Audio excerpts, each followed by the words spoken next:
أعوذ بالله من الشيطان الرجيم. بسم الله الرحمن الرحيم. وقالت اليهود ليست النصارى على شيء وقالت النصارى ليست اليهود على شيء وهم يتلون الكتاب كذلك قال الذين لا يعلمون مثل قولهم والله يحكم بينهم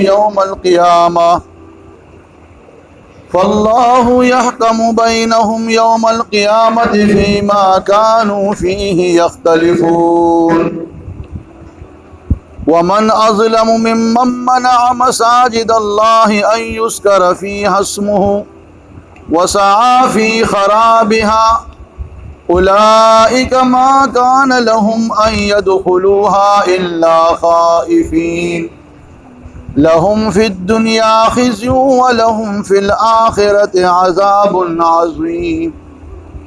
سبحانك لا علم لنا إلا ما علمتنا إنك أنت العليم الحكيم. د دې آیاتونو نړوان دي آیاتونو مبارک کې الله تعالی جل شانه امن والو د يهوديانو او د نصارا د باطل دعوی او داغي بیارت بیان کو چې دا يهوديان ځان د جنت حقدار غني او نصارا ځان لچ کم دي د جنت حقدار غني اور باقی تمام اقوام عالم گمراہ او دوزخیان گنی. نو اللہ ورتا د جنت د حقدارانو چې کوم دي یو قاعده او قانون بیان کو چې د جنت حقداران هغه خلق دي چې سوخ پل ذات تابع وګرځي خاص د الله د پاره او بیا دغه تابع او تابعداري د خپل پیغمبر د طریقې مطابق وکیا نو دغه خلق د جنت حقداران دي. او دلته بیا په لومبني آیت مبارک کې د يهود او د نصارا هغه اختلافات د یو بل چې کوم دي دشمنه او د یو بل سره د عداوت د غوي ذکر کیا. روایت کې را دي چې دا يهوديان او د عیسایان د الله د محبوب پیغمبر یو مجلس ترال او د دوارو يهوديانو نصارا یو بل باندې اعتراضات شروع کړل. يهوديانو چې کوم دي د عیسی علی السلام او د انجیل نه انکار وکړو او دا ویل چې دا عیسایان چې کوم دي مشرکان دي ځکه چې کوم دي دوی عیسی علی السلام ته ابن الله د الله زوی وای. دغه شان عیسایان هم چې کوم دي يهوديانو باندې تنقید وکړو چې دا يهوديان چې کوم دي په اس دن باندې نه دي ځکه دوی د عیسی علی السلام او د انجیل نه انکار کوي. دغه کې الله د دوی د جګړې او د دوی د اختلاف بیان کوي چې يهوديان وایي چې دا نصارا ليست النصارى على شيء دا نصارا او عیسایان د دین په هیڅ باندې نه دي ویا د دې د دین اړو دین نه دي. وقالت النصارى او ويلبا نصارى او عیسایانو چې ليست اليهود على شيء او نه دي دا يهوديان د دین په او اسلام باندې ویا د دې د دین اړو دین نه دي. الله وهم يتلون الكتاب حالانکه دا دواړه اهل کتاب دي. يهوديان د تورات عیسایان چې کوم دي د انجیل تلاوت کوونکي دي. په انجیل کې چې کوم دي د تورات او د موسی علی السلام چې کوم دي داغي د صداقت ذکر دی. دغه شان په تورات کې د عیسی علی السلام او د انجیل چې کوم دي د صداقت چې کوم دي ذکر دی. نو الله دا دواړه کتاب لولي هم او بیا هم دا بهوده خبرې کوي او د یو بل د پیغمبرانو نه او د کتابونو انکار کوي او یو بل ته چې کوم دي بيدینه وي. او چې هر کله دي يهوديانو نسوارا یو بل ته بيدینه خطاب ورکو چې را يهوديان په هیڅ دین باندې نه دي، عیسایان وایي چې يهوديان وایي چې عیسایان په هیڅ دین باندې نه دي. نو دغه د کې مکمل وشولا مشرکان ہوتا چر دا اهل کتاب چې کوم دي یو بل ته بيدینه ویا نو راشه تاسو پکې چې کوم دي یو اعلان وکي دعوو کې چې زمونږ د بت پرستی چې کوم دا حق دین دی. گویا هغه دا وینا شروع کړه چې زمونږ د بت پرستی نه علاوه تمام ادیان تمام اقوام عالم گمراه دي او مونږ په صحیح او په حق دین باندې مونږ یو. د الله پیغمبر او د صحابه کرام چې مونږ ته د یو نوی دین خبره کوي نو دا خو دی بی دین شوی دي، دوی یو حق دین پریخي دي چې هغه زمونږ د ابا او اجداد دین دي چې هغه بت پرستی ده. نو دی ځان ته حق داران وي د دین. الله وی کذالک دارنګي قال الذين لا يعلمون ويلو هغه کسان چې لا يعلمون چې هغه جاهلان دي او ناپوه دي. گویا مشرکین چې هغه د کتاب خاوندان نو هغه ته امي ویل شي نو دا جاهلان مشرکان ویا مثل قولهم پشان د دې يهوديانو او د نسوارو د خبرې پشان چې څنګه هغه یو بل ته بيدینه وي او د خپل دین د حقانیت بیان کوي دغه شان مشرکین او بت پرستم چې کوم دا خبره وکړه چې زمونږ د بت پرستی حق دین دی او دا نو ټول ادیان چې کوم دي دا گمراهی دا او بیلار خلق دی. والله فالله يحكم بينهم بس الله بفیصلو کی پمن ددوی کی یوم القیامت پرورد د قیامت فيما پاغه کی کانوا فيه يختلفون یعنی پاغه خبر کی با الله ددوی فیصلو کی چې دوی په کومه کی جګړه کوي چې هر یو چې کوم دي ځان ته په حق دین باندې وای او د بل دین باطل کوي نو الله پرورد د قیامت چې کوم دي د اهل حق چې کوم دي دا غوی ملګرتیاو کی او هغه تبا اجر ثوابونه ورکی جنت ته داخل کی او چې کوم دا باطل خلق دي دا باطل خلق با الله چې کوم دي جهنم ته ورځي. نو الله په پرد د قیامت د دې خلق چې کوم دي فیصله وکي. اوس ورپسې آیت مبارک کې عمددي خلقو چې دوی ځان ته چې کوم دي هر یو ځان ته په حق دین باندې دعوی کولا. يهوديان ځان لوي چې په حق دین باندې یو، عیسایان ځان لوي چې موږ په حق دین باندې یو، مشرکان بت پرستو ځان لوي چې موږ په حق دین باندې یو. نو د دې دا دعوی رد کول په دلته یو بل خبره کوي چې ومن ازلم ممن منع مساجد الله ان يذكر فيها اسمه وسعى في خرابها.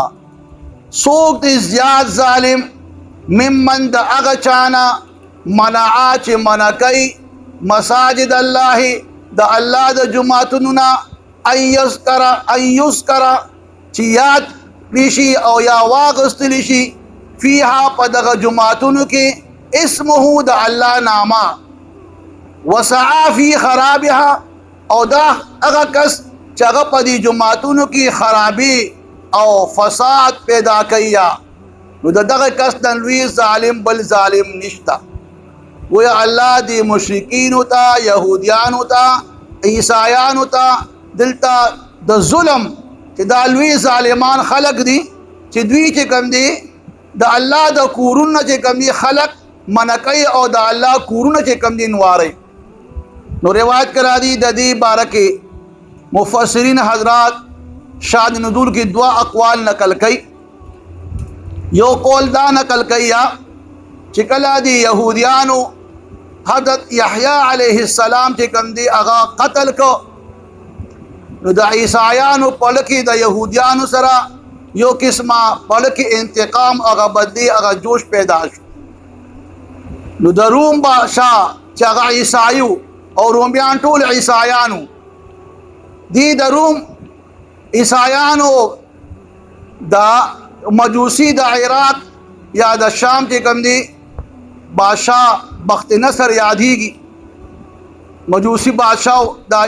بخت نصر نو د روم بادشاه او د روم عیسایانو چې کوم دي د دې بخت نصر په مدد سره په دې يهوديانو باندې شام کې حمله وکړه او دا ټول يهوديان چې کوم دي زیات تر قتل کړل او بیا چې کوم دا يهوديانو ته بیت المقدس ډیر عزیزو نو بیت المقدس چې کوم دي وار کړ د تورات نسخې موسوځولې تر دې پورې چې بیت المقدس کې چې کوم دي ګندګي او غلاظت او مرداري او غرزولا خنزیران به راوستل پاغي کې به ذبح کول او بیت المقدس ټول روان او ویجاړ پیدا بیت المقدس تراغي پوری ویران او ویجاړو د الله د پیغمبر زمانه پورې تر دې چې بیا کله عمر فاضل عنه خلافت راغی او هغه بیا د شام او د عراق د علاقې فتح کړې نو هغه دوباره بیا د بیت المقدس ته کوم تعمیر داغه وکړو بیا تر ډیره موده پورې دا بیت المقدس د مسلمانانو په لاس کې بیا چې هر کله دا بیت المقدس چې کوم دی دا تقریبا 100 کال بیا د عیسایانو قبضه کې راغی او بیا 2500 هجری کې سلطان صلاح الدین ایوبی چې کوم دی بیا د عیسایانو چې کوم دی دا بیت المقدس آزاد نو کو یادلتا دوی دعوه کوي چې رمنګا په حق دین باندې او دی د الله د کور بیت المقدس دومره به حرمتي وکړه چې غیر روان کو پاغي کې ګندګي وګرځولا پای کې مردار خنزیران به غرزول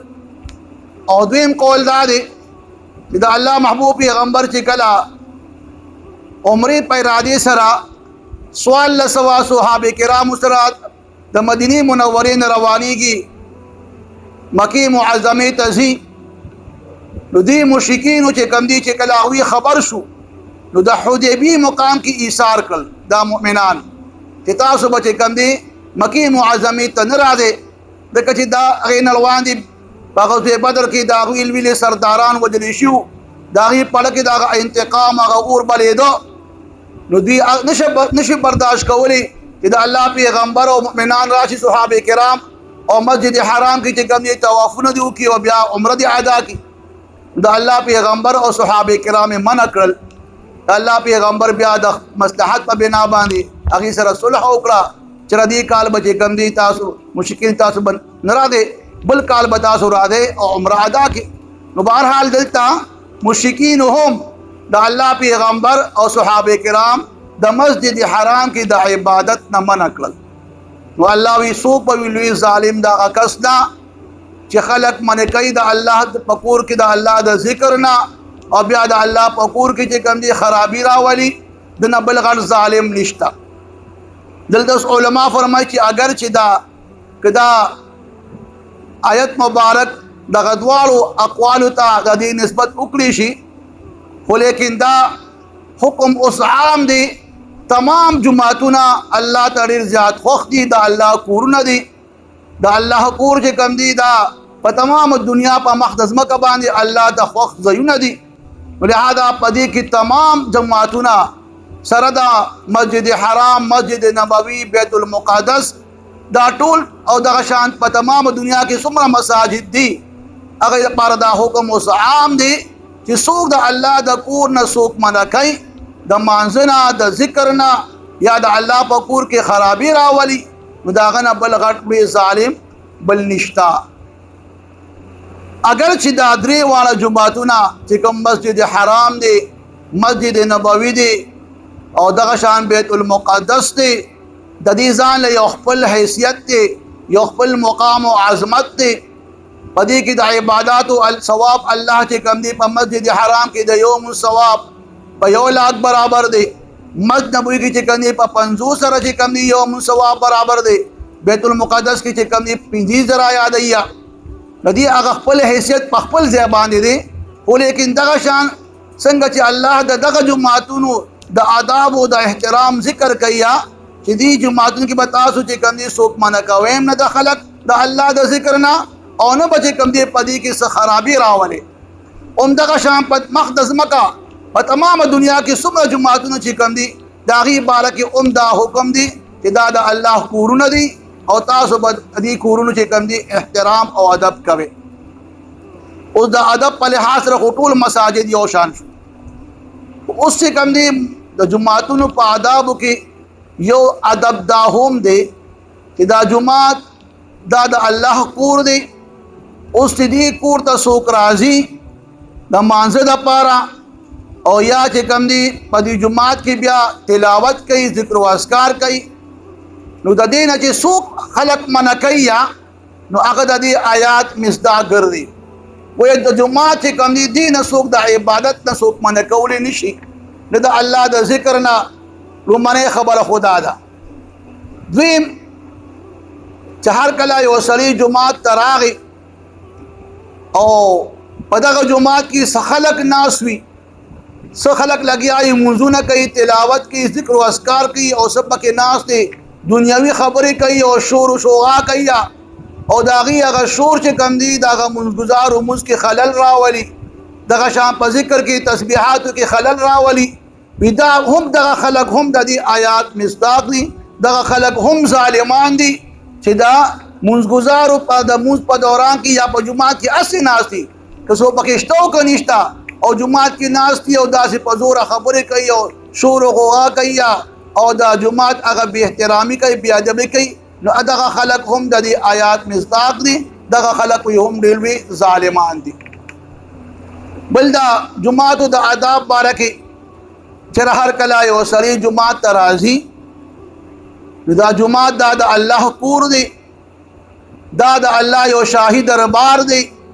لہذا جماعت ته چې سړی راځي نو د باندې به د الله د عظمت یو هیبت وي، په ډېر خشوع خضوع سره به جماعت ته راځي، په یره به راځي چې دا د الله کور دی، هسې نه مانسې بېادبي وشي.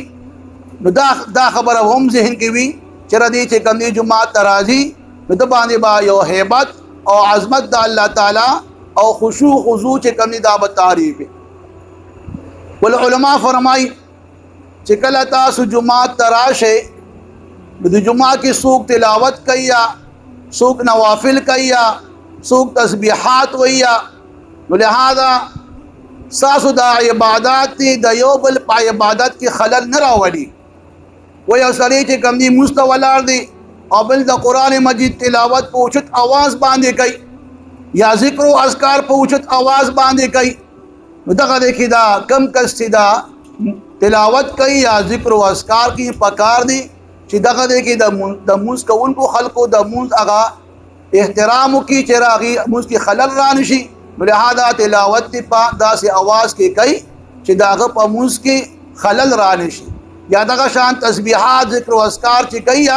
نو په داسې آواز دی کوي چې د مونځګزارو په مونځ کې خلل را نشي. دا هم چې کوم دی د جماعت یو قسمه بې ادبي ده چې د مونځګزار په مونځ کې خلل راځي. بل علما دا فرمایي چې دا جماعتونه دا د الله کور دی، په دې کې به خرید و فروخت دا منع وي، په دې کې به تاسو اخیستل خرڅول نه کوئ. دویم د جماعت آبادی متعلق چې جماعت چې کوم دی دا خلق جوړ کیا خو پکې پیسې مو لګیا او بیا چې کوم دی په هغې کې دا محلي خلق چې کوم دی په ډېر کم تعداد سره جماعت ته راځي یا اړو راځي نه،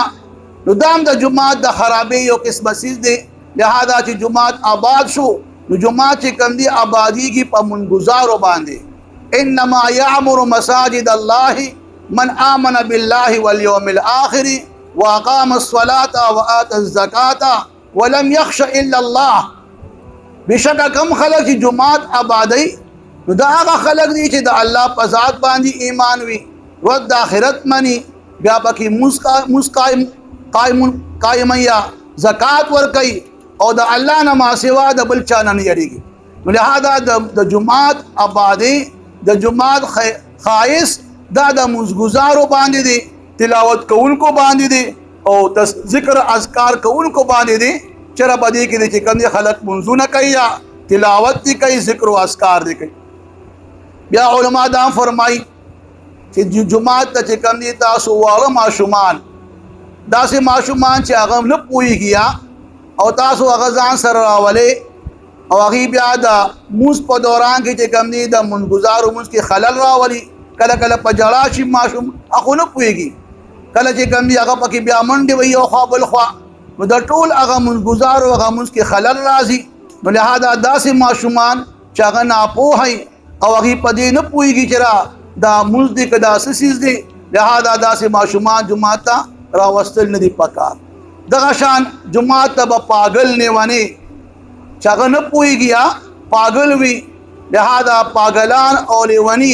چاغي د ګندګي نه ځان بچ کول نشي غلاظت او ګندګي کې مبتلا وي. دغه شان پاگلان ناپوه خلق هغه به هم جماعت ته نه راولي. لہذا دا کدا پاگلان جماعت ته راځي یا چې کوم دي ماشومان راځي او په جماعت کې منډې تړي وخی نو دا یو قسمه د جماعت خرابې دي. د جماعت خایس او د جماعت آبادی په تلاوت دي، په ذکر او اذکار تسبیحات باندې دي، په موز باندې دي، په نوافل باندې دي، په درس او تدریس باندې دي، بس د قران مجید د کولو باندې دي، خودونو باندې دي. ولهذا دی آیت مبارک کې چې کوم دي د کم خلقو مزمت راغی چې هغه خلق چاغوي چې کوم دي خلق د الله د کور کې د ذکر نه د منځ نه کوي او جماعت کې خرابې راولي یا جماعت چې کوم دي نواري قصدن عمد نواري سيوب سره زد راغي او جماعت نواري دام چې کوم دي دا آیت مستاق د خلق راځي دام ظالمان دي. البته کو فرق جماعت ضعیفی اور آغردی کی او خلق انواری او بیا دوباره خپل جوړي نو التم معنیات نشتا ولیکن چې کله اسی پزت کې سوک راشي چې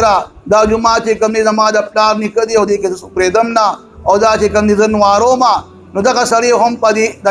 آیت مصداق را دي چې دنه هم لوی ظالم بل نشتا. والله ومن ازلمو سوک دې زیاد ظالم ممن د هغه کسنا منعات منکای مساجد الله د الله د جماعت نا. البته د جماعت کی تلاوت په اوچت आवाज باندې یا ذکر او اذکار تسبیحات په اوچت आवाज باندې هغه ټیم کی جایز دي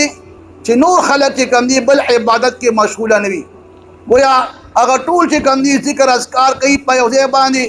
او نور څوک چې کم دي مسکون کې پکې نه وي هغه دې کې په اوچت आवाज کې بیا خیر دي. دغه شان کې فرق څوک نه وي بل څوک او دې تلاوت کی پوچت आवाज باندې هم خیر دی. دغه شان دا مسله ده چې اوسري جمعات کی مستولار دی تلاوت کوي یا نوافل کوي او بهر نه یو کس راغی هغه سلام اچي دا سلام دی نه چی په دغه منځګزارو باندې چې دغه مسکه خلل راځي تلاوت کی خلل راځي تسبیحات خلل بدی راشي خاموش خپل ذکر یا مونږ یا تلاوت کس کوي دی دغه کې دا سلام اچول ولهم نه دی پکار. الله وی وسعى في خرابها او هغه کس ظالم دي چې جماعت کې خرابې راولي ګندګي پکې غوردي د صفای خیال نه ساتي او یا چې کني دنیوي خبرې پکې کوي نو اولئک ما كان لهم ان يدخلوها. دلته د حضرت علی کرم الله وجهه یو قول یو تفسیر کې بیانېږي چې هغه وایي د انسان د شرافت کې شپږ خبرې دي. درې خبرې چې کم دي هغه د حاضر چې کله دی په خپل وطن کې وي او درې خبرې چې کم دي هغه د په سفر کې چې وي نو دا به د شرافت او د لوی اوچتوالي یو قسمه مثال وي. لومبنۍ خبره چې کم دي د هغه د شرافت چې کله دی په حاضر کې وي نو پای کې لومبنۍ خبره دا یادېږي چې کم خلک جماعتونه آبادی او د جماعتونو آداب کوي نو دا د پاره د یو ډیل وی شرف او د مرتبه خبره ده. دغه شان به خبره چې راکم خلق داسې جماعت جوړیا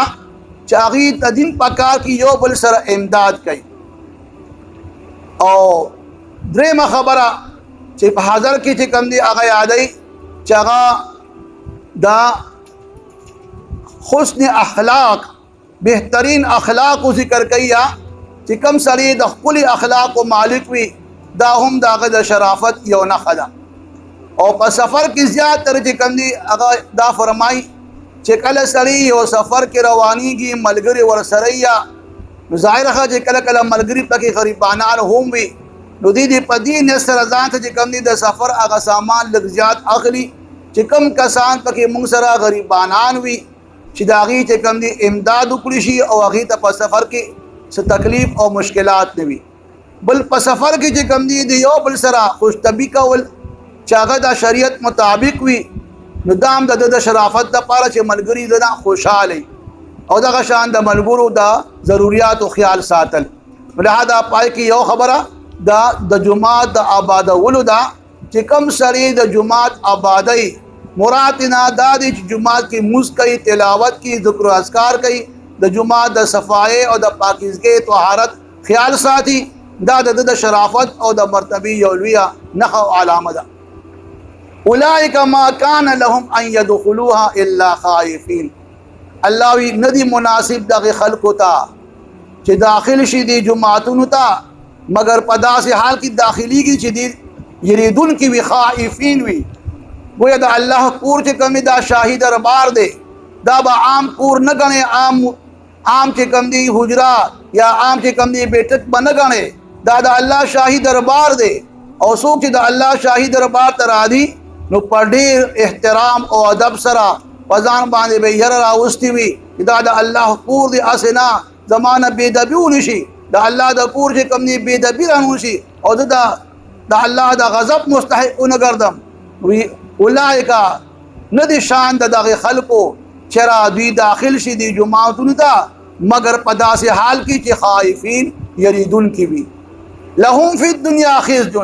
څوک چې جماعتونه نواري پاغي کې چې کم دي خرابي راولي، خلق د الله د ذکر نه منع کوي، دغه خلقو د پاره دنیا کې رسوا دي. يهوديان، عیسایان، مشرکین چاغي کم دغه کارونه کول، الله دنیا کې چې کم دي هغه